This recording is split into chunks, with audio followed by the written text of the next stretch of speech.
那我先来为各位简单的介绍一下这2位来宾哦。那第一位是我们 Lady First， 第一位是林明珠小姐。那有人想拍手。他本身也有很多重的身份，他是一个艺术的赞助者，也是一个收藏家，那也是一个画廊的经营者。在1992年的时候，香港成立了对比窗画廊，2004年也在上海开幕。那对比窗，也许大家有一些基本的认识哦，但是我觉得它是一个非常有意思的画廊，因为它的经营理念跟一般我们现在两岸三地所有的画廊都不一样。那它是非常跨界的，那当然 Pro 它有一个理念我非常的赞同，也非常的敬佩哦。就是他在经营这个画廊的时候，是希望以一个文人恢复中国文人的这种艺术概念去经营，所以对他来说，艺术可能不只是我们看到的架上绘画或者是雕塑作品。那他也邀请了很多国际的知名艺术家或创作者到中国去，跟中国的艺术创作者一起工作，来创造出一个有中国文化内蕴的一个艺术作品。那待会儿的话，我们会请他来为我们更多的深入详谈他这一些非常不一样的经营理念。那另外一位是Jun Yong LEE，也就是韩国 Gana Art Gallery 的负责人。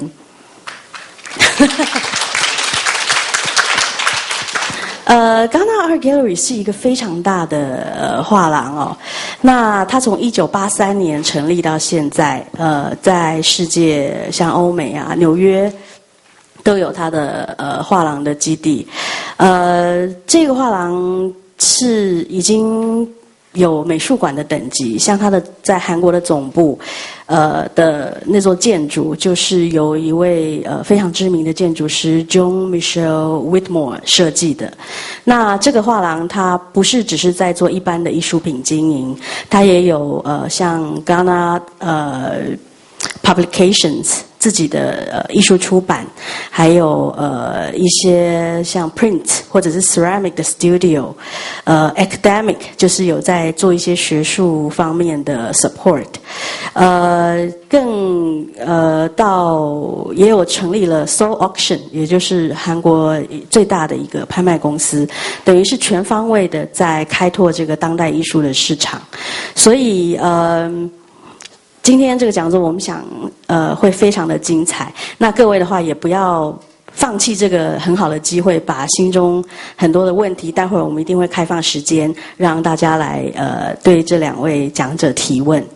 那我想我们开始就先由2位来大概的介绍一下现在各自的画廊在做一些什么样的事情。那 Pro 你先。讲英语啊。At this present, I have the 2 galleries I'm doing one is too mainstream. One is design and one is fine art. The both galleries is about cross-discipline, or now what we call about many Chinese artists are multidiscipline. And then the other objective that we are doing is about cross-culture. And in fact, in our fine art gallery, we were looking at how to combine self-cultivation, which is a Chinese word, into together with commercialism. Because from the first day when I established the gallery, I did not, and I do not up to today, do not want to follow a Western model of a gallery.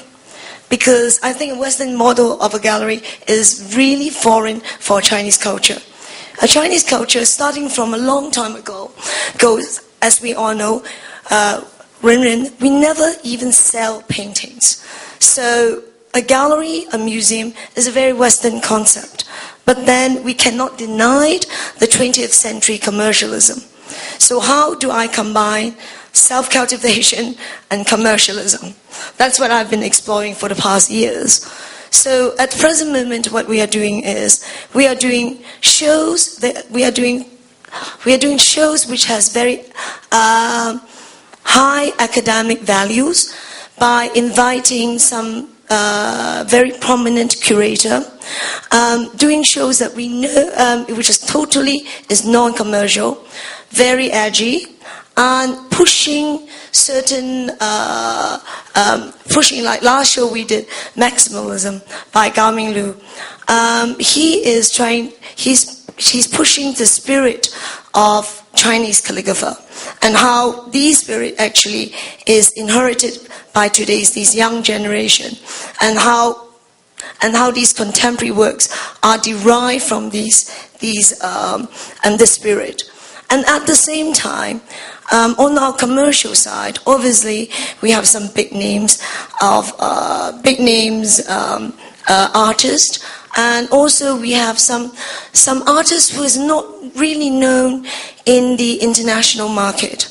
So on the commercial side, what we need to do is to create values or create credibilities for these artists.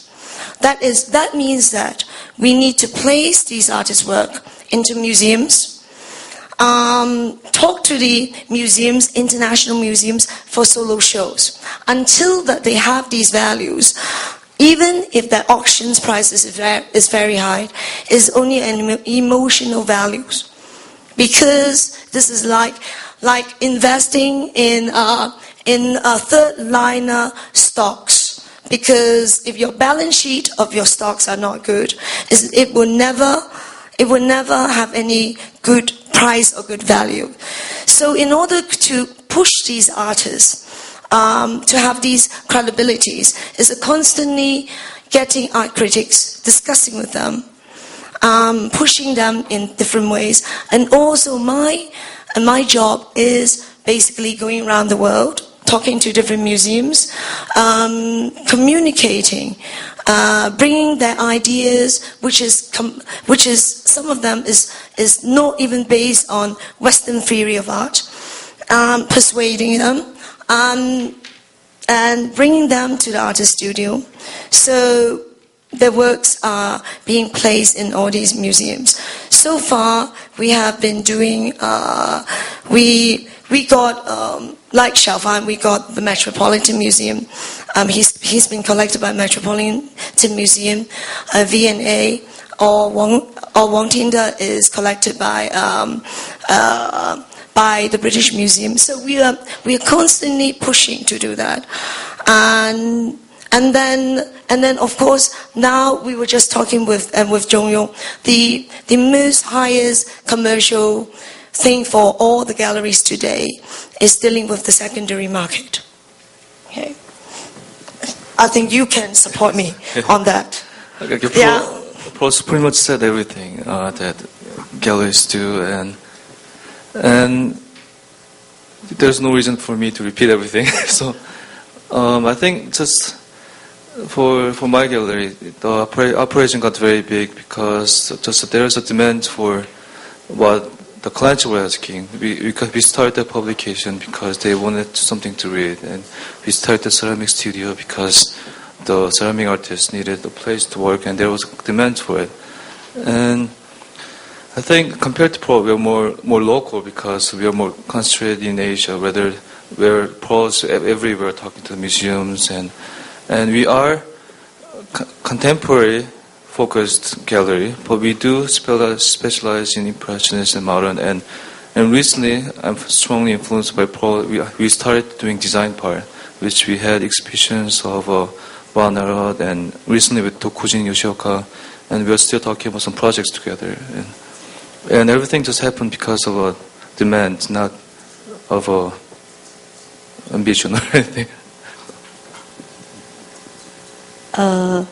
好，因为两位刚刚都提到 design 哦，所以这个是一个非常新的一个领域。那在至少台湾跟中国来讲 ，design 还没有被融入，是属于艺术领域可以收藏。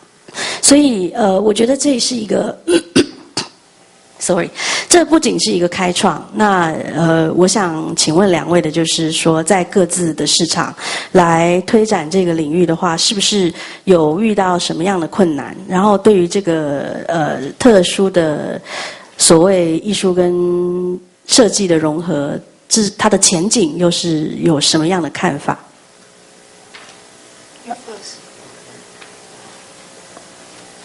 It's still translating. So, design.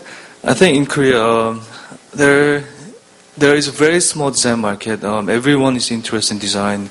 All Korea is talking about design. All the companies, all the cities in Korea is talking about design. They said design is everything to their brands and to everyday life. But nobody in Korea is right now is too eager to buy design object or to collect design object yet. But I think the interest is strong enough. Anytime it will be very demanding everywhere. Me? Yes. I think I started design because I love design.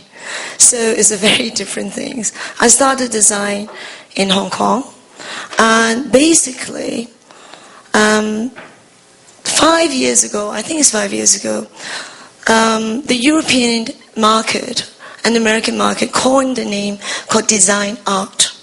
Design art is basically limited edition or one-off design, and especially is for the art collectors, because it comes to a point in Europe and in America that when they buy the contemporary art, it was so expensive that when they look at design art, they think it's affordable.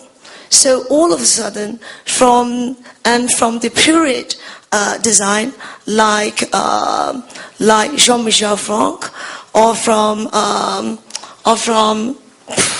who else? The one that you're selling a lot, Pouvet, yeah, the Pouvet, which was the top selling of the last few years in Europe, but they were school furnitures. So it is pretty shocking about the prices which was going up.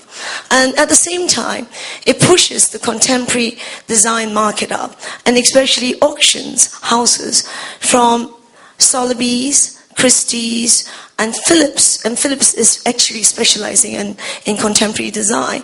And they were pushing the prices so high.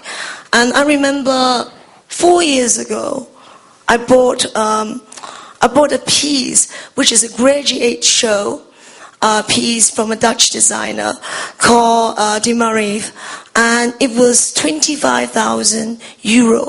I think the last auction it was 1 million or 1.4 million euro. So there's a lot of people today in the West is buying design as if it is a 3D sculpture but functional artwork. So this is on the commercial side of it. But in China, I'm doing that is China has no design market. Even though the whole government policy for the last 2 years is about design. I mean, exactly what Jun Yong is saying is, people is talking design everywhere, and a real estate developer, everybody. But in China, the worst thing is they don't even know what design actually means. But because I'm from Hong Kong, of course, we go for Hong Kong and Hong Kong is a good market for design.